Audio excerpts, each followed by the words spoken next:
Welcome to the Bioneers, Revolution from the Heart of Nature. We have to admit that we are in a moment of racial panic, but it is challenging us to shed the self-imposed colorblindness of our movements and engage forcefully in this question: who is an American? What are we to one another? It's all alive. It's all connected. It's all intelligent.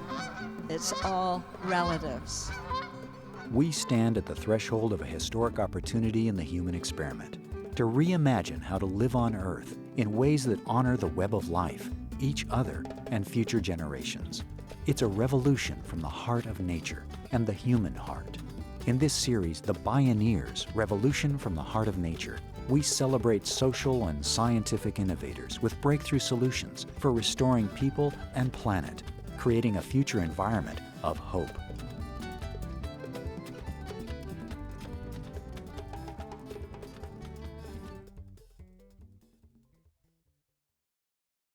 According to census estimates, by around 2044, the U.S. will become a majority-minority nation.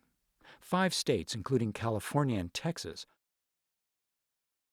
According to census estimates, by around 2044, the U.S. will become a majority-minority nation. 5 states, including California and Texas, already have majority-minority populations. In 2018, more children of color than white children were being born in the U.S. This seismic demographic shift has also triggered a cultural earthquake, provoking a radical spike in hate crimes against the other, whoever that other may be. As dreamer activist Jose Antonio Vargas puts it, this country is only going to get blacker, browner, more Asian, and gayer. Women will break all barriers. A country that has barely dealt with the black and white issue is now getting more complicated with all these othered people. What's left is this question of how much change can white people handle, unquote. In times like these of massive disruption and economic stress, what psychologist Carl Jung called the shadow side of the psyche comes into play. The pronounced psychological tendency is to project these shadow qualities with unusual potency onto whomever people see as the other. But is there also a deeper story? Perhaps the question to ask is, who benefits? In this half hour, we hear from Heather McGhee of Demos. She sees a direct connection between today's extreme inequality and this peak moment of racial panic and white anxiety. It's not a coincidence. This is Who is an American? Is our democracy as unequal as our economy? I'm Neil Harvey. I'll be your host. Welcome to the Bioneers, Revolution from the Heart of Nature.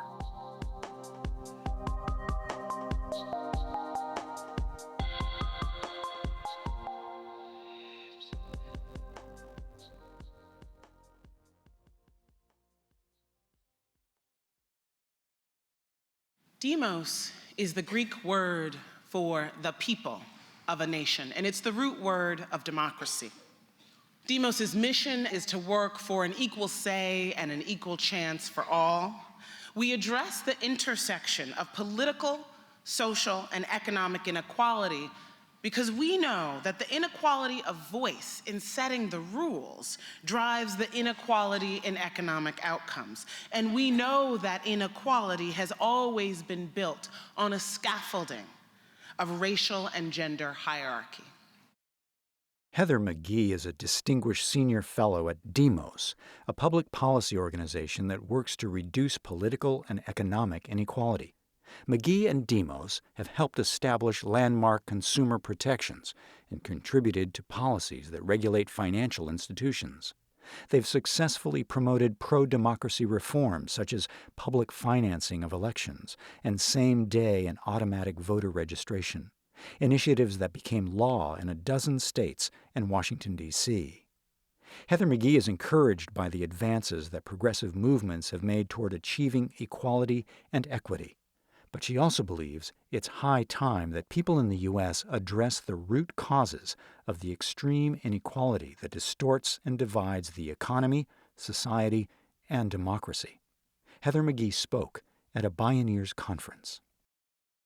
We have to face the fact that a political movement is in power and has been for the past 40 to 50 years throughout administrations of both parties that is stopping us from seeing one another as a demos, as one people, and stopping us from taking collective action to save our collective home, health, and well-being. We know that today, capitalism is writing the rules for democracy instead of the other way around.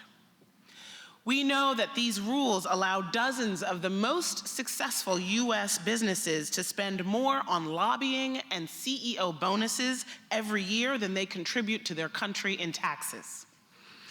We know that while the rules allow a small sliver of people to amass and keep unprecedented wealth, the rules haven't evolved with the changing times in ways that would have given more families a leg up, like responding to the premium on higher education with more college grants, not fewer, or responding to the necessity of both parents working, or the rise of single parents with guaranteed childcare, or portable real pensions, or a more generous unemployment insurance system in an era of easy layoffs and downsizing. How is it that the feedback loop just isn't working? That life is getting harder for most Americans over the past couple of generations, and our representatives haven't responded? Well, the answer is that what's happened in our democracy is that our democracy has become as unequal as our economy. Over the course of my lifetime, an entire new industry has appeared, that of corporate lobbyists, for which there are now 24 for every member of Congress. The legalized bribery that is big money campaign contributions has increased by over 600% just since I turned 18 to over $2 trillion a year. Members of Congress now spend 1 out of every 3 minutes that they're in office talking to rich people, asking them for money. Combine that with the gerrymandering and a voting system that seemed hardwired to discourage registration and voting, a system that in fact was set up that way during Reconstruction from the Civil War. And after progress with the Voting Rights Act is now getting worse, and you have a system that is democracy in name only. Heather McGhee says it's democracy in name only when people in the lower third of income distribution have little to no impact on the behavior of their elected officials, when policies favored by large majorities of the public are throttled by political elites beholden to big business. How, she asks, has it become socially acceptable for the wealthy to systematically write public policy and evade taxes, while demonizing economic fairness and public solutions to common problems as unfair redistribution to undeserving freeloaders? How? One way is to invoke the shadow side, stoke white anxiety against the other. It has a long and complicated history in the United States. This, I believe, is where the increasing role of unconscious bias comes into our public culture in ways that are eroding opportunity and prosperity for all of us.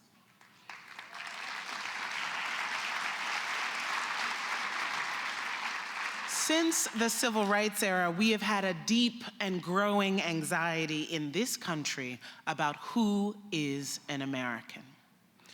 Now, why do I say since the civil rights era? It seems almost counterintuitive. Well, 2 things happened at once in the mid-1960s. The Civil Rights Act of 1964 finally decreed that the law could not segregate or discriminate based on color, upsetting the social order. And the Immigration Act of 1965 liberalized our immigration laws. Do you know that until 1965, the United States had racial limits on who could legally immigrate into the country?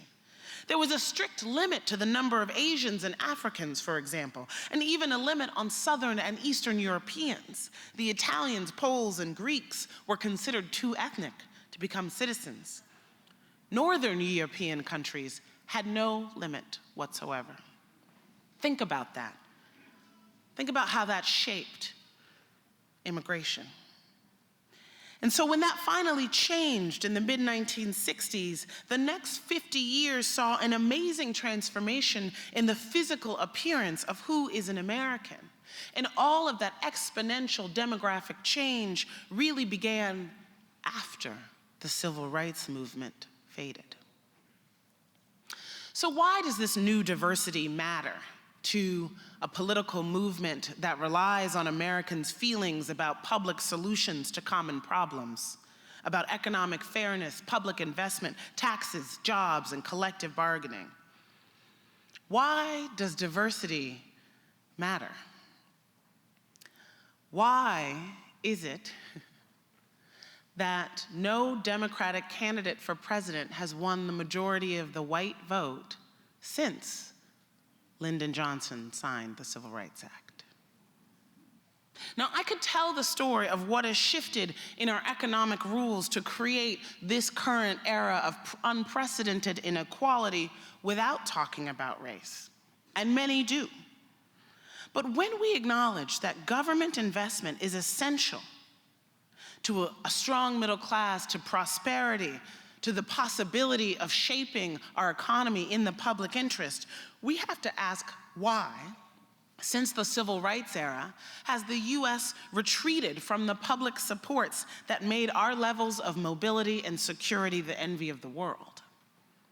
In a way, what's happened to our entire economy since the end of the civil rights era is what happened across the American South. After integration, when white towns drained their public swimming pools rather than integrate them, destroying a public good they once enjoyed. For 3 generations now, politicians have stoked white anxiety about who the public is, successfully linking government to undeserving minorities and gaining support among white voters for cutbacks in public spending and regulation, for withdrawal from public solutions and collective bargaining. My friends, we need a we to survive. And that is exactly what racism destroys.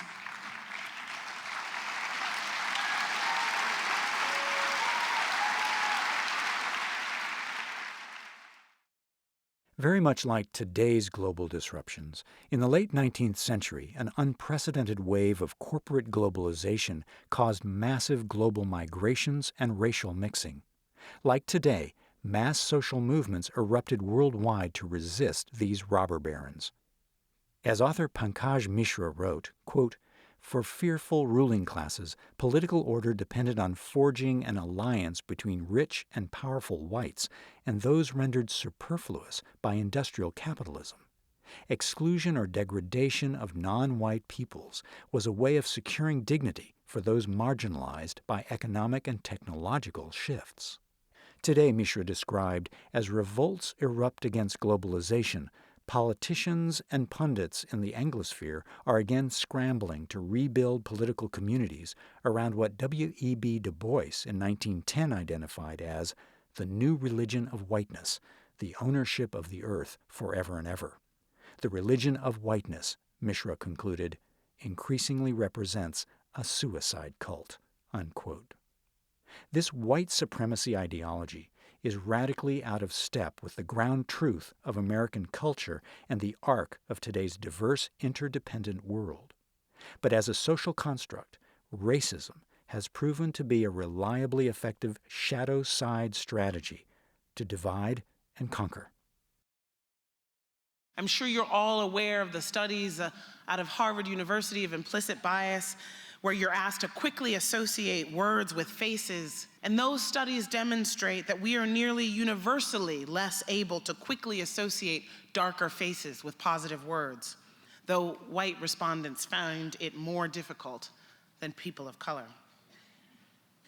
You know, I want to pause there for a minute to ask why do we take for granted, as part of our history, why it is that American society adopted this belief in a hierarchy of human value, that people with white skin are better than others. Racism is not inevitable. In fact, the very idea of racial categories didn't take root until the 17th century. It's important to remember, because so much of this history has been suppressed, just how essential to the creation of the American economy slavery was. And slave labor on plantation land expropriated from Native Americans. That is our economy.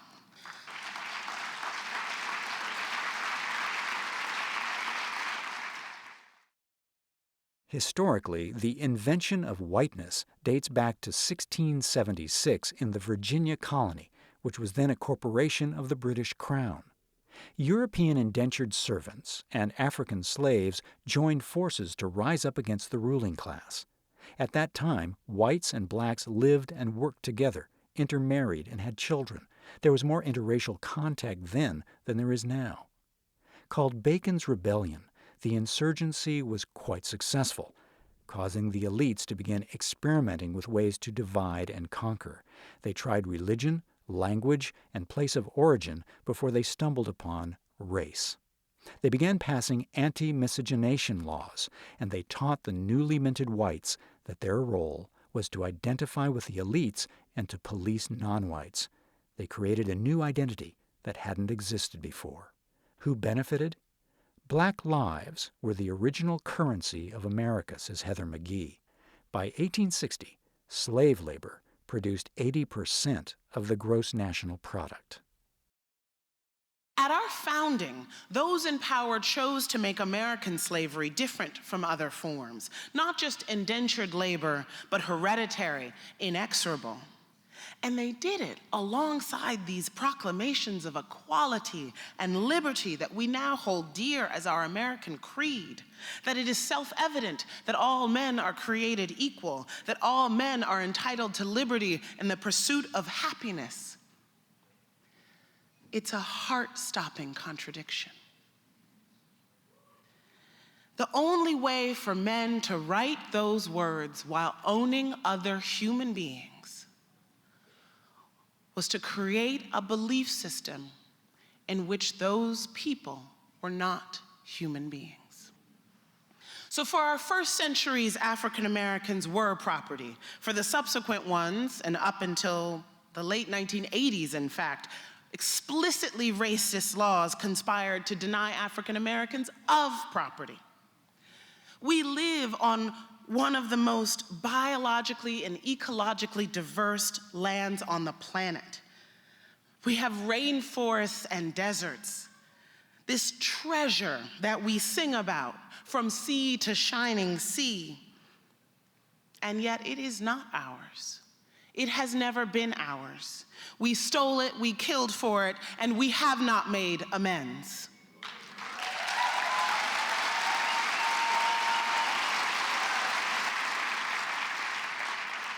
It's hard to admit all of that, to hold all of that, while at the same time holding a vision of we the people and of a country and a population that is worth fighting for and creating solidarity amongst.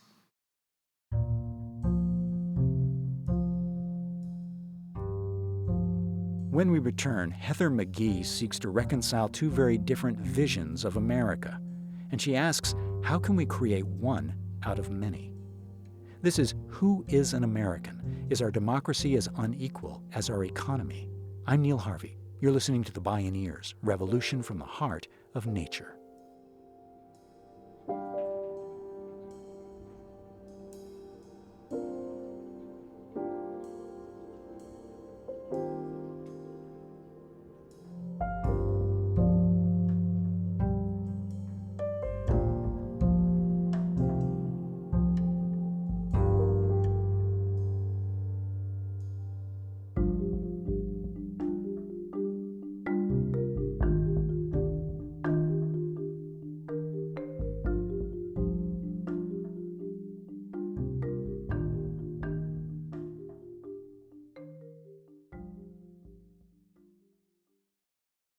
To see and hear more from Heather McGhee and other Bioneers, or to subscribe to our podcast, visit Bioneers.org.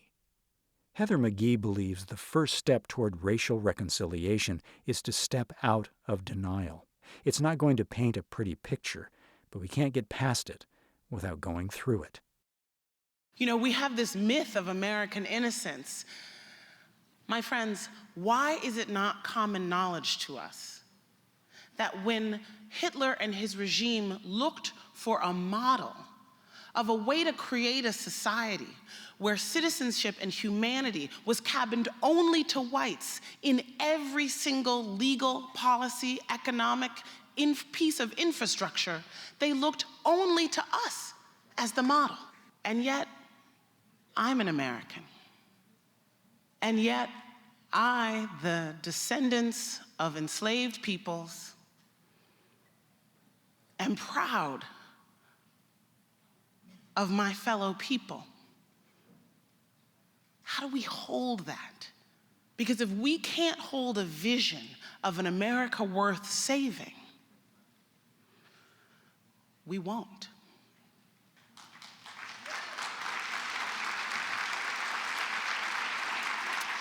And if we don't hold a vision of an America worth saving, if we don't both admit the truth of our racist, sexist, hyper-capitalist past and present, while also reconnecting on a human level with our neighbors and our families, then we will continue as a nation to fall prey to a political ploy that keeps a right wing in power and rapes our planet.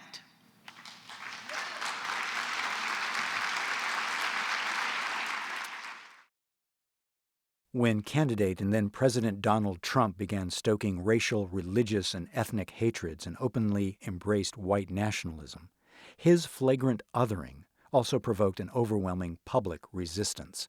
Massive serial protests and movements have rocked the nation, from Black Lives Matter to the renewed movements for women's rights, citizenship for dreamers, immigrant rights, labor rights, and the denouncing of Islamophobia and anti-Semitism. But Heather McGhee says that outside of liberal elite colleges, people often haven't learned about where stereotypes come from in our history, how othering has been used to perpetuate and justify an economic and political order. The nation, she says, is overdue for a truth and reconciliation process in every corner of the country. Who benefits? In this scenario, it's the full spectrum of the people. We have to admit that we are in a moment of racial panic, but it is challenging us to shed the self-imposed colorblindness of our movements and engage forcefully in this question: who is an American? What are we to one another? We have to admit that this question is harder for us than it is for most other countries because we are the world's most radical experiment in democracy. A nation of ancestral strangers met here with the audacious promise that out of many we could become one. Everything depends on the answer to this question: who is an American and what are we to one another? Politics right now is offering two visions of why all of the peoples of the world have met here on this land. One, in which we are nothing more than competitors, and another, in which perhaps, just perhaps, the proximity of so much difference will finally force us to admit our common humanity.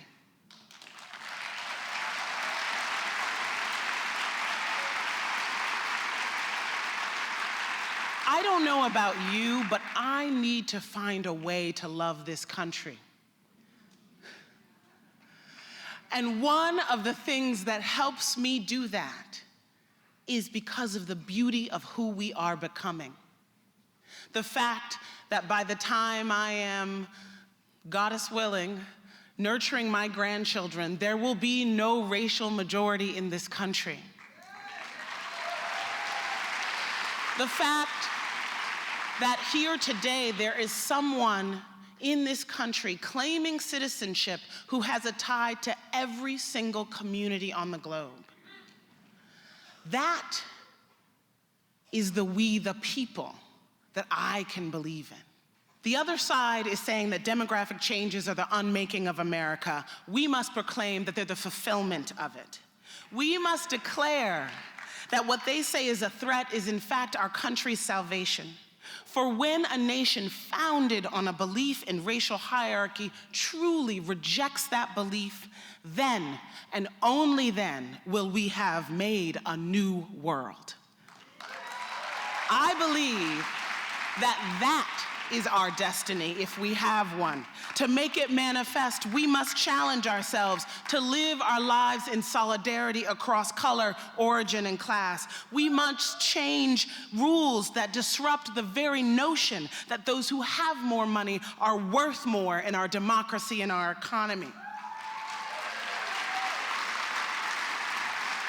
In short, we must emerge from this crisis in our republic with a new birth of freedom and make it our task to finally knit together a demos, one people, out of this nation of many. Thank you.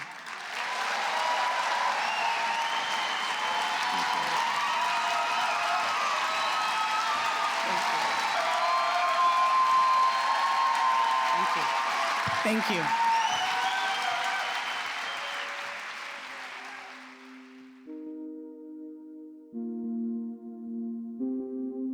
Heather McGhee. Who is an American? Is our democracy as unequal as our economy?